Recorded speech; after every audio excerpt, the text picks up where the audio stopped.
Hello dear students, मैं हूं अंकुर शर्मा और रिलायबल इंस्टीट्यूट के बिहाफ पे आपके लिए लेकर आया हूं जेई एडवांस 2022 के मेमोरी बेस्ड क्वेश्चंस। और इन क्वेश्चंस के हम सॉल्यूशन करने वाले हैं शुरू क्वेश्चन नंबर 16 से। तो क्वेश्चन नंबर 16 पढ़ते हैं। क्वेश्चन नंबर 16 एक ज्योमेट्रिकल क्वेश्चन है हमारे पास और क्वेश्चन नंबर 16 की लैंग्वेज में क्या दे रखा है, let P Q R S is a quadrilateral whose angle P Q R is equal to 70 degree. तो सबसे पहले हम लोग एक क्वाड्रिलेटरल बना लेते हैं। यहाँ पे एक क्वाड्रिलेटरल बना लेते हैं इस तरीके से, ठीक है। नाम दे देते हैं anti clockwise P Q R S. अब जो बातें जो डेटा क्वेश्चन से निकलता जाएगा हम इसमें इनपुट देते जाएंगे। तो जैसे पी क्यू आर आपको 70 डिग्री दे रखा है, तो पी क्यू आर आपको ये वाला एंगल 70 डिग्री दे रखा है यहाँ पे इन्होंने, ठीक है ना। उसके बाद क्यू आर एस भी आपको 70 डिग्री ही दे रखा है, 70 डिग्री दे रखा है, ये भी लेबलिंग करते जा रहे हैं। तीसरा एंगल पी आर एस, तो पी आर एस मतलब कि ये वाला एंगल आपको 40 डिग्री दिया गया है, ये 40 डिग्री दे रखा है आपको, ठीक है ना। तो क्लियरली ये जो बचा हुआ एंगल है ये कितना हो जाएगा आपके पास 30 डिग्री, क्योंकि हम जानते हैं कि ये टोटल एंगल 70 डिग्री का है। इसके बाद एंगल पी क्यू एस, तो एंगल पी क्यू एस बनाते हैं, ये पी क्यू एस। तो पी क्यू एस इस एंगल के बारे में बात हो रही है और ये दे रखा है आपको 15 डिग्री, तो 15 डिग्री है। तो 70 माइनस 15 मतलब कि यहां पर आ जाएगा हमारे पास 55 डिग्री। जो डेटा हम पढ़ते जा रहे हैं ना वो इसमें इनपुट में देते जा रहे हैं ताकि फिगर एक ही बार में हमारा सही बन जाए। उसके बाद आगे एंगल आर पी एस, तो एंगल आर पी एस मतलब इस एंगल के बारे में बात कर रहे हैं, ये दे रखा है थीटा, ठीक है ना। इसके बाद क्यू आर को कितना दे रखा है आपको, क्यू आर दे रखा है 1। इसके बाद आपको दे रखा है पी एस बीटा दे रखा है, तो पी एस आपको दे रखा है बीटा, ये वाला बीटा, और पी क्यू दे रखा है आपको अल्फा। तो ये डेटा आपको दे रखा है। अच्छा, यहां तक का डेटा तो हमको क्लियरली इसमें नजर आ ही रहा है, बट अगर हम ऑब्जर्व करें तो ये एंगल है 55 degree. We are talking about triangle S Q R के बारे में अगर हम ध्यान से देखें तो एक एंगल ये 55 डिग्री पता है और ये वाला एंगल हमको 70 डिग्री पता है। तो ये वाला एंगल हम निकाल सकते हैं पाई में से इन दोनों को, 180 डिग्री में से इन दोनों एंगल 70 डिग्री को और 55 डिग्री को माइनस करके, और ये वाला एंगल भी हमको कितना मिल जाएगा 55 डिग्री। ये 55 डिग्री क्वेश्चन में दिया हुआ नहीं है, बट हमने 180 डिग्री में से इन दोनों को 70 और 55 डिग्री को माइनस कर दिया, तो हमको ये वाला एंगल भी पता चल गया। अब हमको निकालना क्या है, यहाँ पे निकालना है जो मोटिव है अपना यहाँ पर, वो 4 अल्फा बीटा साइन थीटा है। तो हमारा टारगेट पूरा करने के लिए हम ट्राइंगल पी क्यू आर में, इन ट्राइंगल पी क्यू आर हम लोग क्या करते हैं, साइन रूल लगा देते हैं। तो साइन रूल लगा दो, तो sine 30 degree upon opposite side कितनी है अल्फा। और उसके बाद फिर आपको कौन सा पता है यहाँ पर, अच्छा ये एंगल भी हमारे पास 30 डिग्री है, एक एंगल की और हमें जरूरत पड़ रही है यहाँ पर इसकी, तो इसको क्योंकि ये वाली साइड हमें पता है 1। अब हम ये जानते हैं ये 70 डिग्री है, ये पूरा का पूरा टोटल एंगल 70 डिग्री है और ये 30 डिग्री है, तो 70 और 30 टोटल हो गए 100, और 100 को 180 में से सब्ट्रैक्ट करूंगा तो ये वाला एंगल 80 डिग्री आ जाएगा। तो साइन रूल लगाने में हम लोग यहाँ पर एक और एंगल का इस्तेमाल करते हैं, साइन 80 डिग्री डिवाइडेड बाई 1। तो ये हमने लिख लिया। कौन सा ट्राइंगल हमने पकड़ा है यहाँ पर, पी क्यू आर पकड़ा है, और हमने साइन 30 डिग्री और अपोजिट साइड का इस्तेमाल किया और साइन 80 डिग्री और अपोजिट साइड का इस्तेमाल किया ये।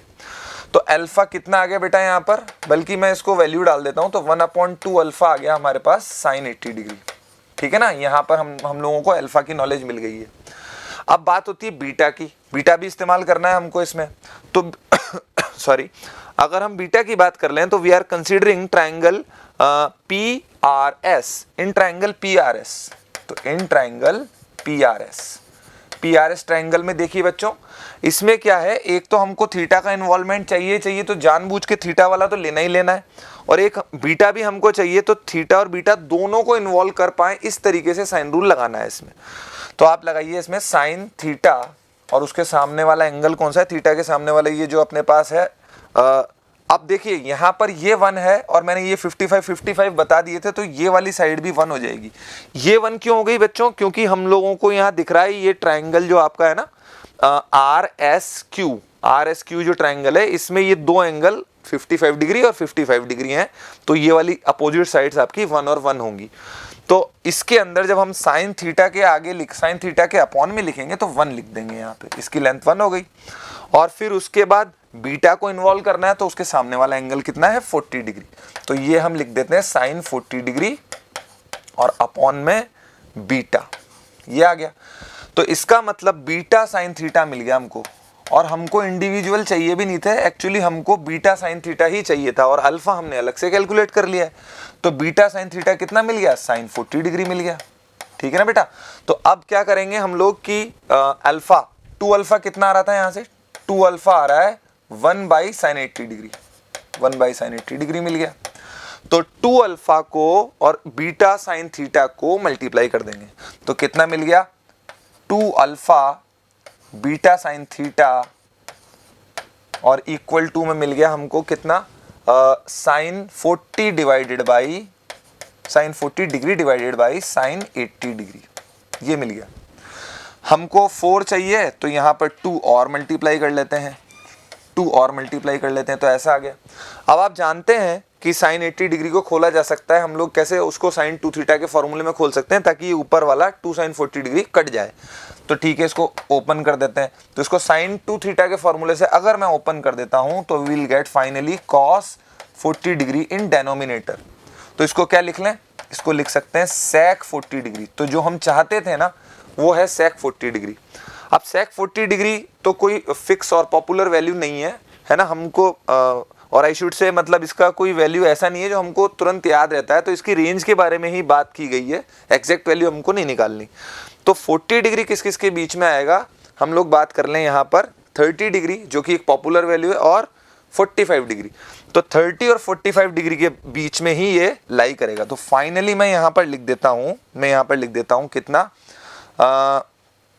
30 डिग्री से 45 डिग्री, और मैं लिखता हूँ सेक 30 डिग्री से सेक 40 डिग्री बड़ा, सेक 30 डिग्री छोटा होगा, सेक 40 डिग्री इससे बड़ा होगा, सबसे बड़ा कौन होगा, सेक 45 डिग्री।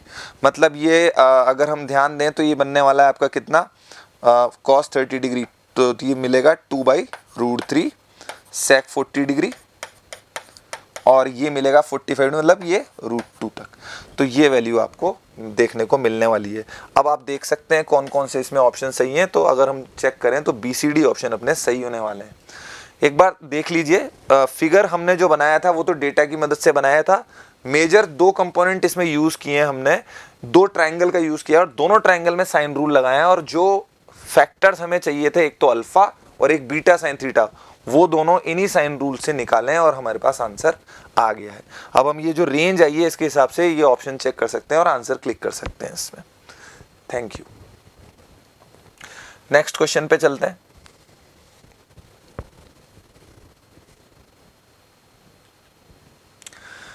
नेक्स्ट क्वेश्चन आता है, consider fx equal to x² + 5/12 और gx इक्वल टू दिस।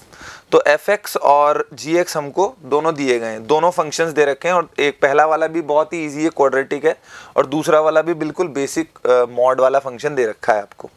तो इन दोनों से रिलेटेड क्वेश्चन पूछा जा रहा है और आपसे बोला जा रहा है कि अगर fx और gx को यहाँ पुट कर दें तो उनमें जो मिनिमम आउटपुट आएगा, उनका जो मिनिमम आउटपुट आएगा उससे रिलेटेड एरिया के बारे में क्वेश्चन किया जा रहा है। तो पहले तो हम इन दोनों के ग्राफ बनाते हैं ताकि हम देख सकें कि इनका मिनिमम आउटपुट कहाँ पे, किसका मिनिमम क्या आता है। तो देखो, अगर हम अलग से ग्राफ बनाने की कोशिश करें यहाँ पे, तो पहले वाले का तो इजीली बन ही जाएगा इस तरीके से, है ना। मिनिमम वैल्यू आप जानते हैं 5/12 पे आने वाली है, ये x = 0। मिनिमम वैल्यू कितनी आएगी, 5/12 आएगी, x = 0 पे आएगी।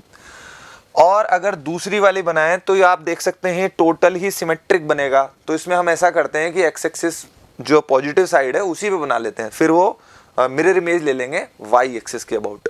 तो अगर मैं x को यहाँ पर पॉजिटिव वाले क्वाड्रेंट में ही बात करूँ, मतलब जब x नॉन नेगेटिव है, 0 या 0 से ज़्यादा है, अगर केवल वहीं बात कर लूँ और उसका बना लूँ और उसके बाद मिरर इमेज ले लूँ तो मेरा काम हो जाएगा यहाँ पे। तो अगर मैं कंसीडर करूँ इसका ग्राफ, तो आप देखें जब मैं 0 रखूँगा तो 0 पे मुझे मिलने वाला है 2, जो डेफिनेटली इससे तो ऊपर ही होगा। 0 पे मिलने वाला है 2 जो कि इससे ऊपर होगा। और अगर मैं 3/4 मैक्सिमम तक चला जाऊं तो 3/4 रखते ही ये 3/4 3/4 3/4 रखते ही यहाँ 4/3 से कैंसिल हो जाएगा और 1 आ जाएगा और 1 - 1 0 हो जाएगा। इसका मतलब ये एक ऐसी स्ट्रेट लाइन बनेगी जो 0 पे तो आपको कितना दे रही है, 0 पे तो वैल्यू मिल रही है आपको 2, और अगर मैं रख दूं 3/4 तो 3/4 रखने पे हमें मिल रहा है 0। और इसके आगे मैं जो इसको डार्क कर रहा हूँ, ये डार्क करने का मतलब ये है कि जब हम 3/4 से ग्रेटर लेंगे ना तो वैल्यू 0 दे रखी है, जैसा कि क्वेश्चन में बता रखा है। और बाकी पोर्शन में भी मिरर इमेज ही आने वाली है इसकी, है ना, इस वाले में मिरर इमेज आने वाली है, माइनस के 3/4 आ जाएगा, उस पर भी 0 मिलेगा। ठीक है, तो देखा जाए तो पूरा का पूरा जो हमसे सेटअप हमें दिया गया है ना, वो वाई एक्सिस के अबाउट सिमेट्रिक है। अब क्रूशियल पॉइंट आता है इसका कि minimum of F X G X. तो minimum of F X G X हमको बात करनी है जबकि x का मॉड 3/4 से छोटा या बराबर हो। तो हमें केवल इस पोर्शन से लेना देना है, यहां तक ही बात करनी है, -3/4 से +3/4 तक। तो अब देखें मिनिमम, तो मिनिमम वाले पोर्शन को मैं डार्क कर देता हूं। यहाँ पे ये मिनिमम वाला पोर्शन में मैंने डार्क कर दिया। ठीक है, इस पॉइंट को अभी हमें निकालना पड़ेगा, फिर मिनिमम ये आ रहा है, ठीक है, और फिर उसके बाद मिनिमम ये आ रहा है। तो हमें जो आंसर चाहिए, एरिया पूछ रहा है वो इस पोर्शन का, जबकि x का मॉड 3/4 से लेस और इक्वल। तो हमें किसका एरिया निकालना है, वो शेड कर देता हूं हल्का सा मैं, ये शेड, ठीक है ना बेटा, ये हमें एरिया निकालना है। तो अब यहां पर एरिया कैसे निकाला जाए, इसको मैं बोल देता हूं a, इसको मैं बोल देता हूं b। तो अगर मैं 0 से 3/4 तक का एरिया निकाल लूं, जो शेडेड ये वाला है, ये वाला पोर्शन जहां पे मैं इंडिकेट कर रहा हूं, अगर मैं ये निकाल लूं और डबल कर दूं ना तो आंसर आ जाएगा। अब केवल एक ही पॉइंट की प्रॉब्लम है, वो पॉइंट कौन सा, ए पॉइंट। अब ए पॉइंट कैसे निकलेगा, फॉर ए पॉइंट के लिए हमें सॉल्व करना पड़ेगा x² + 5/12 को, सॉरी ये हमारे पास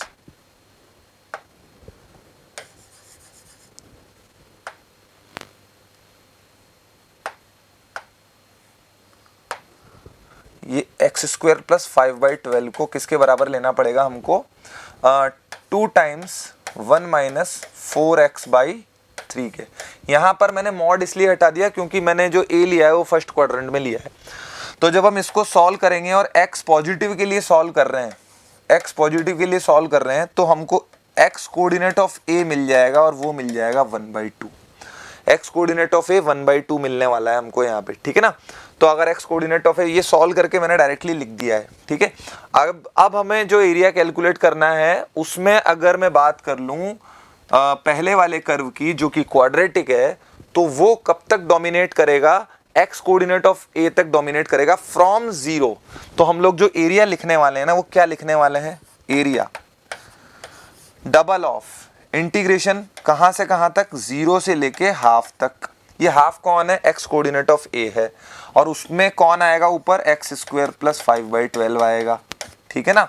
केवल x² + 5/12 और x एक्सिस, ये दोनों जो बाउंड कर रहे हैं वो एरिया ही हमको यहां से यहां तक का लेना है, ठीक है। उसके बाद अगर आप चाहो तो इसको, है ना, ये तो हमारे पास ट्राइंगल, ये तो आप half into base into height से इसको निकाल सकते हो, ठीक है ना। तो half into base into height से निकालो या फिर इंटीग्रेशन से निकालो। तो ये ट्राइंगल अगर मैं लिख ही देता हूँ, इंटीग्रेशन से ही लिख देता हूँ। ये आ रहा है कितना, 1/2 से लेके, और x कोऑर्डिनेट इसका यहाँ से 1/2 से और 3/4 तक। और जो लाइन डोमिनेट करेगी जो हम ले रहे थे वो यही वाली थी, ठीक है ना। तो यहाँ लिख देते हैं ट्वाइस ऑफ 1 - 4x/3 और dx, और इससे जो हमें मिलेगा वही हमारा रिक्वायर्ड आंसर होगा। तो अब कैलकुलेशन बाकी है, और दोनों ही इंटीग्रेशन बहुत ही आसान वाले हैं, एक में क्वाड्रेटिक है एक में लीनियर है। कैलकुलेशन करके इजीली आंसर निकाला जा सकता है। मैं एक बार बता देता हूं आपको वापस से, हमने जो सम अप कर देता हूं क्वेश्चन को, ये fx जो था क्वाड्रेटिक था, हमने क्वाड्रेटिक बनाया सबसे पहले। दूसरी बात, ये वाला जो ग्राफ था हमने पूरे मॉड पे ध्यान नहीं दिया यहाँ पे, क्योंकि पूरा ग्राफ वाई एक्सिस के अबाउट सिमेट्रिक है। तो केवल फर्स्ट क्वाड्रेंट की बारे में बात की, या मैं ये कहूँ कि x जहाँ पे नॉन नेगेटिव था वहाँ पे बात की। तो हमने ये वाली लाइन बनाई, और x का मॉड जब 3/4 से ग्रेटर हो गया, मतलब अगर मैं पॉजिटिव x की बात करूँ तो 3/4 से ग्रेटर होते ही तो x की वैल्यू 3/4 से ग्रेटर होते ही y की वैल्यू 0 हो गई। इस वाले के लिए जब हम देख रहे हैं कि हमको जो पूछा जा रहा है वो इन दोनों में मिनिमम पोर्शन पूछा जा रहा है, तो मिनिमम पोर्शन का मतलब जो मैंने शेड किया है वो पार्ट लेना है, और उस पार्ट के लिए केवल हमें ए पॉइंट की जरूरत पड़ रही है। ए पॉइंट कैसे निकाला, दोनों कर्व को इक्वल कर दिया, फर्स्ट क्वाड्रेंट का पॉइंट ए निकालने के लिए। एक्स की वैल्यू पॉजिटिव चाहिए थी, एक्स कोऑर्डिनेट ऑफ ए आ गया हाफ, तो हाफ पे ब्रेक कर दिया और इंटीग्रेट करके आंसर निकाल सकते हैं। नेक्स्ट क्वेश्चन पे चलते हैं हम लोग। अब हमारे पास आ रहा है ट्रिग्नोमेट्री क्वेश्चन। क्वेश्चन जो है ये वाला ट्रिग्नोमेट्री के क्वेश्चंस में अगर इसको लेबल किया जाए टफ, इजी, मॉडरेट में, तो ये एक ट्रिकी क्वेश्चन है और मैं इसको मॉडरेट टू टफ के बीच में टैग करूँगा। तो देखिए मॉडरेट टू टफ के बीच में मैं क्यों बोल रहा हूँ, क्योंकि मैनिपुलेशन इसमें कुछ इस तरीके से है, ट्रिकी क्वेश्चन है कुछ। तो यहाँ पर दो डेटा दिए गए हैं, sine alpha plus beta, cos alpha minus beta, ठीक है ना, और एक एक्सप्रेशन के होल स्क्वायर की वैल्यू पूछी गई है। तो कैलकुलेशन करने के लिए हम क्या करते हैं, यहाँ पर फर्स्ट और थर्ड को और सेकंड और फोर्थ को ले लेते हैं। अब फर्स्ट और थर्ड को मैंने फर्स्ट थर्ड टर्म को क्यों लिया और सेकंड फोर्थ टर्म को क्यों लिया वो देखते हैं। यहाँ पर जैसे ही हम सॉल्व करेंगे तो ये आएगा sine alpha upon cos beta, एक बार तो मैं ऐसे ही लिख देता हूँ शॉर्ट में, और प्लस कॉस अल्फा, ये मैं थर्ड वाली लिख रहा हूँ इसके एडजेसेंट, और साइन बीटा, मैंने फर्स्ट और थर्ड को एक साथ लिख लिया, plus cos beta sine alpha और साइन बीटा कॉस अल्फा, ठीक है ना, और इसका टोटल स्क्वायर है। अब अगर मैं इसका एलसीएम ले लूँ यहाँ पर, तो एलसीएम लेने पे क्या बनने वाला है वो देखो, साइन बीटा कॉस बीटा, और ऊपर बनेगा क्या, sign alpha sine beta cos alpha cos beta.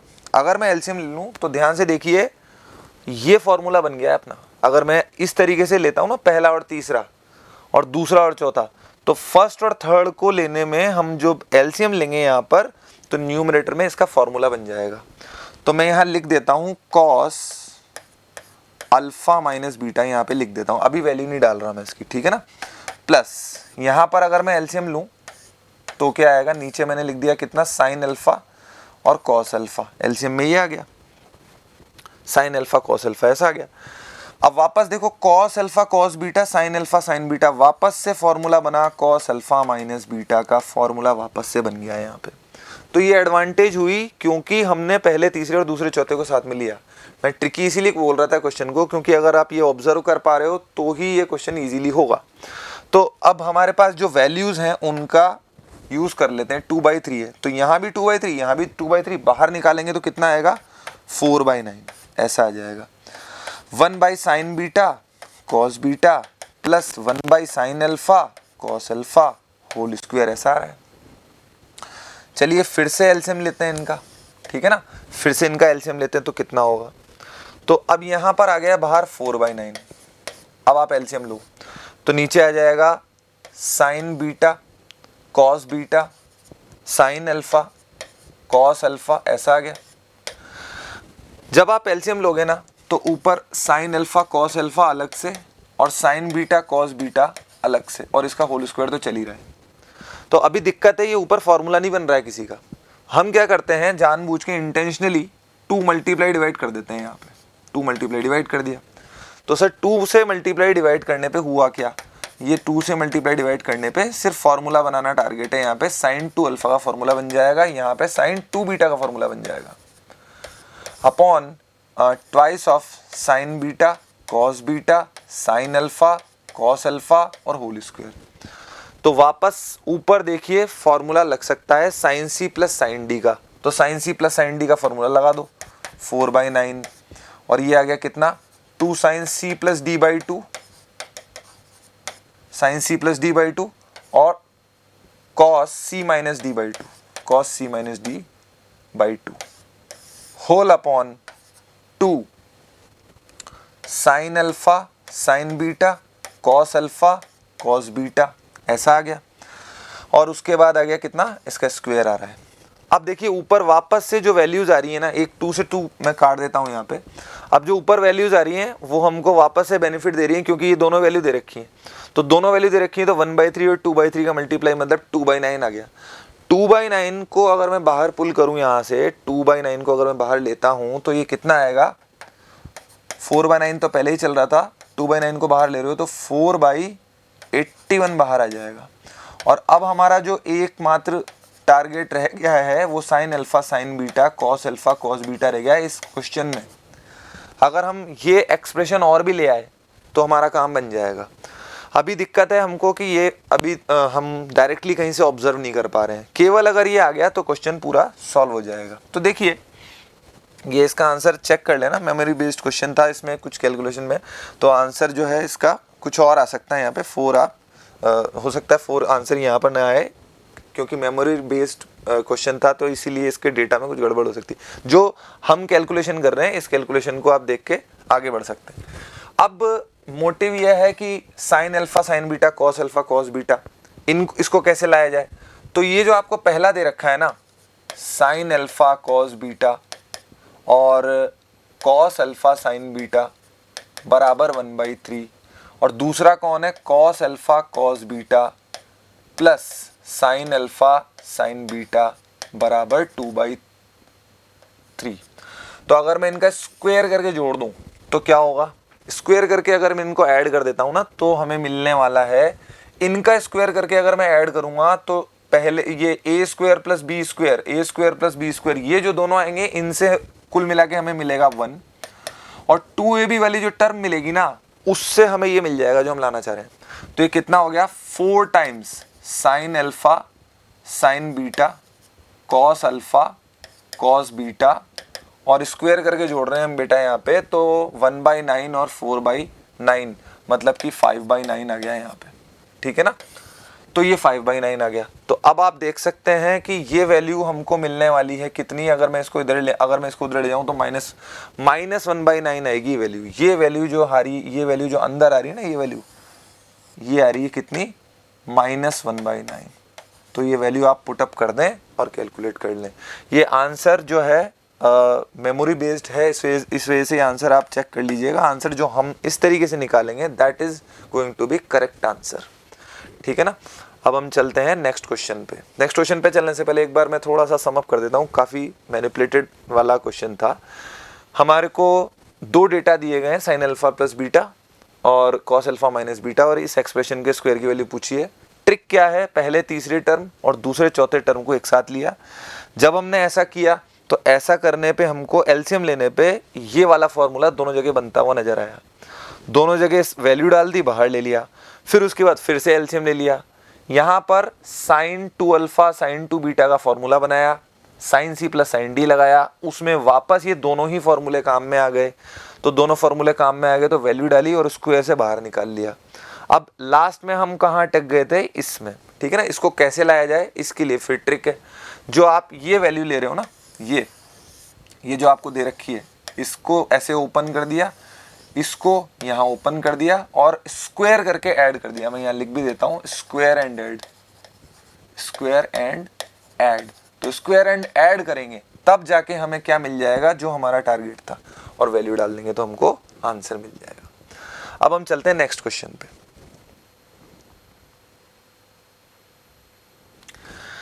इस क्वेश्चन में हमको दे रखा है consider the curve this and this, है ना। तो हमको XYZ दे रखे हैं और वो P और T की टर्म में उन्होंने कुछ इन्वॉल्व किया है। तो पहले तो कर्व के बारे में बात कर लें। अगर हम ध्यान से देखें ना तो -T मिल रहा है, यहाँ पे +T मिल रहा है, यहाँ पर -P मिल रहा है तो यहाँ पर +P मिल रहा है। तो अगर मैं यहाँ पर देखूँ तो x + y + z इन तीनों का टोटल आपको मिल जाएगा कितना, 1।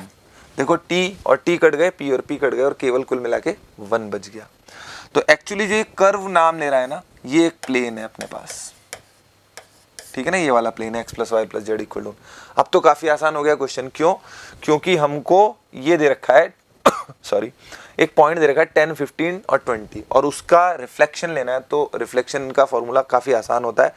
इसमें जो मेन पॉइंट था वो यही था कि आप इस कर्व को पहचान जाओ कि एक प्लेन है। अगर आप ये पहचान गए तो रिफ्लेक्शन निकालना आपको इजीली बताया जाता है। बिल्कुल बेसिक टाइप का क्वेश्चन है। तो अब हम लोग लेते हैं, इस पॉइंट का नाम देते हैं A. Reflection of A, reflection of A 10, 15, 20 in plane P, इसको प्लेन P बोल देते हैं, ठीक है ना। तो रिफ्लेक्शन कैसे निकालते थे वो फॉर्मूला लगा दो, x - 10 y - 15 z - 20 upon upon upon, तीनों के नीचे 1 1 1, coefficient of X Y Z लिख दिए अपन ने, और रिफ्लेक्शन लिख रहे हैं तो यहाँ पर आएगा -2, पॉइंट पुट अप कर दो, 10 15 20 -1 upon 1 square plus 1 square plus 1 square. बिल्कुल बेसिक फार्मूला है रिफ्लेक्शन निकालने वाला, उसमें मैंने इसमें सेट कर दिया है। और अब इससे हम इजीली इमेज निकाल सकते हैं, क्यू पॉइंट निकाल सकते हैं। We can get Q. तो मैं कैलकुलेट यहाँ पे नहीं कर रहा हूँ, कैलकुलेट करके आप देख लीजिएगा। और जैसा कि मैं पहले भी आपको बोल चुका हूँ, प्रोसेस यही है, कंसेप्ट यही है। क्वेश्चन अपने पास जो आया था, अगर उस क्वेश्चन का डेटा यही का यही है, जैसा कि हम यहाँ पे देख रहे हैं, जो डेटा हमने लिया है उस डेटा के बेसिस पे हमारे आंसर्स मैच कर सकते हैं हम लोग। कंसेप्ट बिल्कुल इसी तरीके से होगा इसका, ठीक है ना। तो हम कैलकुलेट कर सकते हैं। अगर हम पहले और आखिरी को बराबर कर देंगे तो एक्स कोऑर्डिनेट आ जाएगा, मतलब अल्फा। दूसरे और इसको बराबर कर देंगे तो बीटा, और तीसरे और इसको बराबर कर देंगे तो गामा आ जाएगा। अल्फा बीटा गामा आ गए तो हमारे पास चेक करने के लिए ऑप्शंस हैं। चलिए नेक्स्ट क्वेश्चन पे चलते हैं। तो देखते हैं हम क्वेश्चन नंबर 20 को। क्वेश्चन नंबर 20 में यहाँ पे कुछ प्रिंटिंग एरर है, तो इसको आप ऐसे पढ़िए, πx/12 की जगह cos πx/12। इसको अब आप ऐसे रीड करिए, इसी के बेसिस पे हम क्वेश्चन करने वाले हैं। तो बिल्कुल बेसिक टाइप का क्वेश्चन है ये, और लीनियर डिफरेंशियल इक्वेशन है। तो लीनियर डिफरेंशियल इक्वेशन को सॉल्व करते हैं। उससे पहले हम यहाँ पर एक अजम्पशन ले लेते हैं, a को हम 12 बोल देते हैं और b को बोल देते हैं π/12। ये हमने लेट कर लिया ताकि कैलकुलेशन हमारी आसान हो। तो अब आपका क्वेश्चन क्या बन गया? क्वेश्चन बन गया है dy/dx प्लस ay, और उधर कितना आ रहा है cos bx, इस तरीके से आ रहा है। अब अगर हम लोग इसको सॉल्व करें तो IF कितना मिलेगा इसका? IF मिलेगा e की पावर में a dx, मतलब e की पावर ax, ठीक है। ये आ गया। सॉल्यूशन क्या बनेगा? सॉल्यूशन देखिए, YIF मतलब y e की पावर ax, और इधर आ रहा है कितना e की पावर ax cos bx और dx। ये बन गया। अब e की पावर ax cos bx का फॉर्मूला स्टैंडर्ड फार्मूला होता है, तो अगर आपको फॉर्मूला याद है तो डायरेक्टली कर सकते हो, अदरवाइज इसको आपको काफ़ी लंबा कैलकुलेशन है इसका, तो कैलकुलेशन करके ही करना पड़ेगा। बट मैं यहाँ पर स्टैंडर्ड फार्मूले का यूज़ कर रहा हूँ, जो कि स्टैंडर्ड फार्मूले की तरह पढ़ाया भी जाता है। तो अगर मैं इसको फार्मूला लगा दूँ, इसमें फार्मूला लगा दूँ, तो e की पावर ax और अपॉन में a² प्लस b², और यहाँ आएगा a cos bx plus b sin bx, ठीक है। ये आ गया।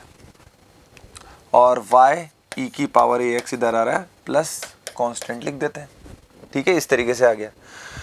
कांस्टेंट निकालने के लिए कंडीशन दे रखी है x = 0 पे y = 0, तो एट x = 0 y = 0 दे रखा है।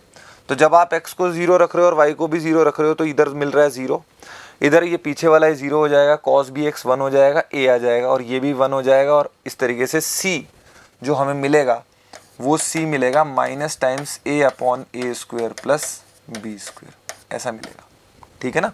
तो ये c मिल गया। तो आपका जो टोटल सोल्यूशन था वो क्या मिल गया? y बराबर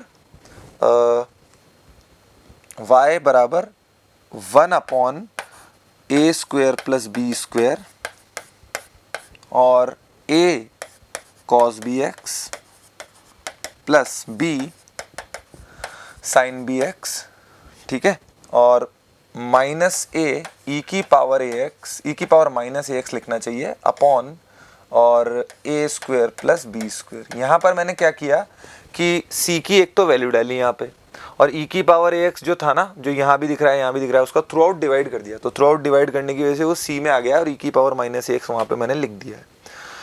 तो ये जो बन रहा है, अब आप देखो कि इसको फॉर्मूला बनाया जा सकता है। तो इसको हम लिख लेते हैं y = 1/√a² प्लस b², और इसको मैं लिख देता हूँ sin bx प्लस अल्फ़ा, ऐसे लिख देता हूँ, ठीक है ना। sin bx प्लस अल्फ़ा मतलब कि हमने ये इन दोनों के स्क्वायर करके इन दोनों के स्क्वायर करके सम किया और उसके अंडर रूट का डिवाइड किया, ताकि ये sin a प्लस b वाला फॉर्मूला बन जाए, और उस तरीके से हमने फॉर्मूला बना दिया।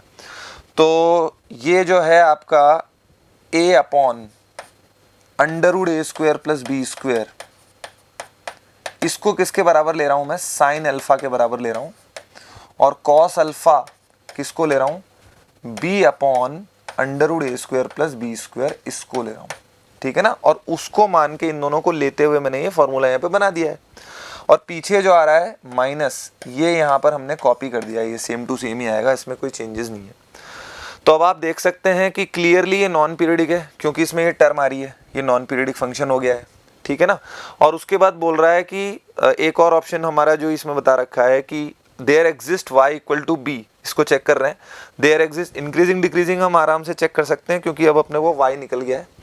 There exist y equal to B, हमने a और b, अब हम a और b इजीली चेक कर सकते हैं, गलत होंगे क्योंकि हमको y यहाँ पे निकल के आ गया है, तो पता लगा सकते हैं a और b का। और c के बारे में बात करें, नॉन पीरियडिक होगा क्योंकि इसमें ये टर्म आ रही है, तो ये पीरियडिक नहीं हो सकता। बात कर रहे हैं d की, तो d की अगर बात करें तो d में थोड़ा सा हमें सोचना पड़ेगा। कैसे, there exist y equal to B for which there exist infinite solution of x। तो ये जो पीछे बन रहा है ना, ये वाली जो पीछे वाली टर्म आ रही है, अगर मैं इसके कांस्टेंट एक साथ ले लूं थोड़ी देर के लिए, तो इसका ग्राफ कुछ इस तरीके से आएगा, कुछ इस तरीके से ग्राफ आएगा इसका, लास्ट वाले का। ये मैं किसका बना रहा हूँ, y बराबर k e की पावर माइनस ए एक्स का बना रहा हूँ, जहाँ पे मैंने k किसको बोला है, इसका जो सारा कांस्टेंट है ना, ये वाला सारा, इसका बना रहा हूँ। मतलब ये k बराबर मैंने बोला है a upon A square plus B square, इसको सबको मिला के मैंने k बोल दिया। तो डेफिनेटली इसका, केवल इसका ग्राफ बनाऊँ तो ऐसा बनेगा। और ये जो वैल्यू आ रही है ना आगे, इसमें तो ये कांस्टेंट ही है, तो ये फ्लक्चुएट करेगा, कहाँ से कहाँ तक फ्लक्चुएट करेगा, -1 अपॉन अंडर रूट ए स्क्वायर प्लस बी स्क्वायर से +1 अपॉन अंडर रूट ए स्क्वायर प्लस बी स्क्वायर तक। तो ये तो फ्लक्चुएटिंग नेचर है, और इसका ग्राफ ऐसा बन रहा है। तो मतलब जब ये x को हम इन्फिनिटी की तरफ टेंड करवाते जाएं, या यूं कहें कि हम लोग इसको बढ़ाते जा रहे हैं, आगे बढ़ाते जा रहे हैं, तो ये जब ये 0 की तरफ जाएगा, जब ये 0 की तरफ जाएगा, a को भी हम ये a जो है अपना 12 है, तो अब जब ये आगे बढ़ता जाएगा, x को इन्फिनिटी की तरफ आप लेते जाओगे, तो ये 0 की तरफ टेंड करता जाएगा, सब कुछ कांस्टेंट पॉजिटिव, और आगे माइनस लगा हुआ है इसमें, यहाँ आगे ये माइनस लगा हुआ है, इस माइनस की वजह से ही ये ग्राफ नीचे बन रहा है। ये जो ग्राफ बनाया हमने किसका बनाया, -k e की पावर माइनस ए एक्स का ग्राफ बनाया। अब जब हम x टेंडिंग टू इन्फिनिटी करेंगे तो ये टेंड करेगा 0 की तरफ। जब ये 0 की तरफ टेंड करेगा तो ये जो फ्लक्चुएशन होने वाली वैल्यूज हैं वो इसमें ऐड होंगी ना, तो ये तो सर्टेन वैल्यूज के बीच में फ्लक्चुएशन हो ही रहा है। कहाँ से कहाँ दे रहा है, इसका टोटल आंसर, पहली टर्म का टोटल आंसर कहाँ से कहाँ जा रहा है वो बता देता हूँ। पहली टर्म का टोटल आंसर जा रहा है यहाँ से यहाँ, पहली टर्म का टोटल आंसर जा रहा है आपका यहाँ से यहाँ, ये वाली टर्म का। और दूसरी वाली टर्म आपकी जो है वो जब हम x को इन्फिनिटी की तरफ ले जा रहे हैं तो वो टेंड कर रही है 0 की तरफ। तो मतलब ये फिक्स क्वांटिटी में फ्लक्चुएट होने वाली जो वैल्यूज हैं, जब मैं 0 की तरफ टेंड होने वाली वैल्यूज में जोड़ूंगा तो ये कई बार अपने आप को 0 भी बना सकता है। और कई बार जब 0 बना सकता है तो हम लोग ये आखिरी ऑप्शन कह सकते हैं कि there exist y equal to B for which there exist infinitely solution of x। इस केस में मैंने आपको जो बताया है ये भी बता दिया है कि x को अगर हम पूरे को 0 करना चाहें, y बराबर इस वाले b को अगर हम 0 ही बोलना चाहें, मैंने जो भी माना है वो अलग है, इसको मिक्स मत कर देना। इस वाले को आप है ना b डैश बोल दो। तो जो लास्ट ऑप्शन हमने किया उसमें हमने बताया कि अगर b डैश की जगह 0 भी ले लेते तो क्योंकि पहले वाली टर्म तो फ्लक्चुएशन कर रही है और दूसरी वाली 0 की तरफ टेंड कर रही है, उनको जब मैं जोड़ूंगा तो वो कई बार 0 बना सकती है। b डैश की जगह अगर 0 होता तो कई बार 0 बनाया जा सकता था। इसकी वजह से डी ऑप्शन आपका सही है।